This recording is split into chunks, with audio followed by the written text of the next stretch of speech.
Olá, tudo bem? Eu sou o professor Wilson e no vídeo hoje de Sociologia nós vamos falar sobre Max Weber. Vamos entender o pensamento desse importante sociólogo, considerado um dos sociólogos clássicos. Vamos juntos nesse conhecimento?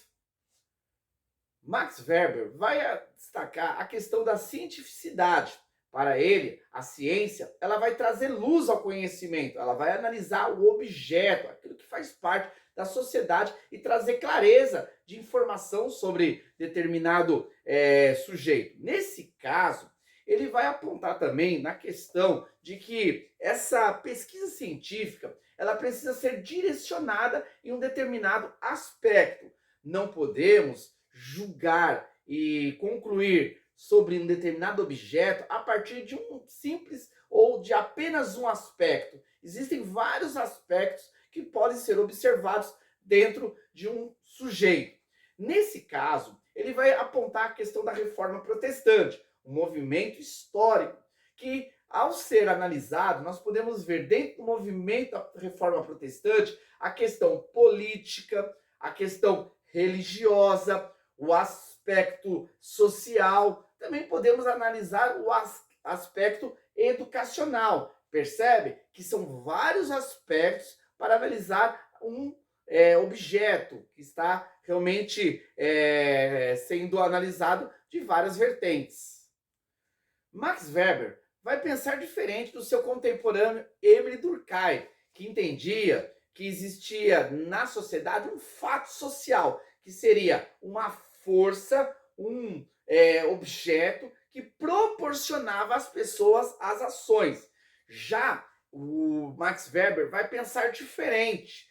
Ao invés de pensar de uma força que vem de fora para dentro do indivíduo, forçando ele, impulsionando ele as suas ações, ele vai destacar a questão da ação social. O ser humano é que ele age, algo que vem de dentro dele e impulsiona para algumas ações. E essas ações vão interferir na vida dos outros, influenciando determinados pensamentos e movimentações.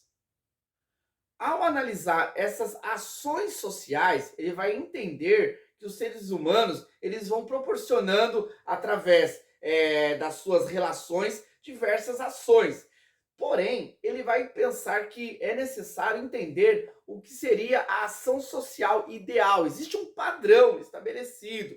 E ao comparar ações de um indivíduo para com outro, nós vamos tentar chegar àquilo que seria a perfeição, isto é, o padrão ideal de ação social. Sobre esse padrão, Max Weber vai denominar como tipos ideais. Sobre as relações sociais, Max Weber vai destacar em duas formas de relações: as relações comunitárias e as relações associativas. Sobre as relações comunitárias, podemos destacar aquela ideia do indivíduo de se sentir pertencente àquele grupo. Ao pertencer sentimentalmente àquele grupo, nós estamos desenvolvendo ali uma relação comunitária. Já as relações associativas estão relacionadas a interesses próprios, seja eles financeiro ou questões de valores. Nesse caso, nós destacamos aí como relações associativas. Ainda sobre as relações sociais, Weber vai destacar a relação de poder e dominação.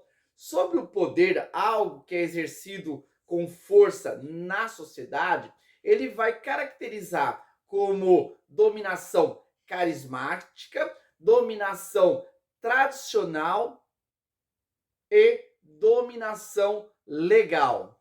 Sobre a dominação carismática, está relacionado à questão da obediência a um líder, uma pessoa influente que determina as ações dentro da sociedade. Esse carisma proporcionado por esse líder faz com que as pessoas sejam impulsionadas a determinadas ações. Sobre a dominação tradicional, Weber vai destacar as questões que já estão dentro de uma cultura, que são padrões já estabelecidos por sociedades, por gerações anteriores, que permanecem ainda hoje na contemporaneidade. Nesse caso, esses costumes, que fazem parte da tradição, são uma dominação sobre os indivíduos que vivem hoje. E para concluir, na questão da dominação, ele destaca a dominação legal, que está relacionado às leis. Leis essas estabelecidas pela Constituição que determinam as ações de determinadas pessoas. Max Weber vai escrever um livro chamado O Espírito do Capitalismo e a Ética Protestante. Nesse livro, ele vai fazer a relação do capitalismo com o protestantismo. Para ele, o movimento protestante, no qual as pessoas começaram a se destacar, rompendo com os dogmas estabelecidos pela Igreja Católica, e eles entendiam que a salvação, que a bênção da pessoa era proporcionada a partir da sua vida. A forma como essa pessoa se desenvolvia e conseguia recursos financeiros mostrava a bênção de Deus sobre essa vida. Nesse caso, para conseguir ser reconhecido como um eleito de Deus, Max Weber vai entender que as pessoas começaram a desenvolver o capitalismo, o crescimento, a própria burguesia, que abraçou a reforma protestante como uma forma de se afastar do domínio papal, acabou proporcionando o crescimento do capitalismo.